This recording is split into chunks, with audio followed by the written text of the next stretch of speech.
না না থাক ভাবি, একটু খাম হয়ে গেছে, কিছু হবে না, ছাড়ো।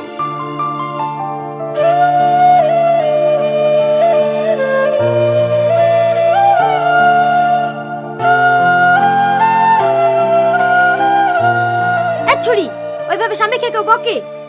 কি করবো বলো ভাবি, না পারছো সংসার করতে আর না পারছো কে ছাড়তে। ডাক্তারে বলেই দিয়েছে ওর সমস্যা আছে, ও জীবনেও বাপ হতে পারবে না। ওর লেগে শুধু শুধু আমার জীবনটা নষ্ট করবো কেন বলো দিনে ভাবি?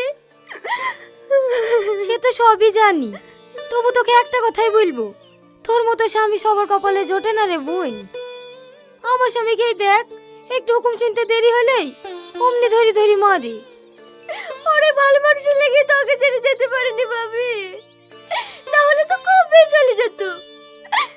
তাহলে সংসার যেখানে করতেই হবে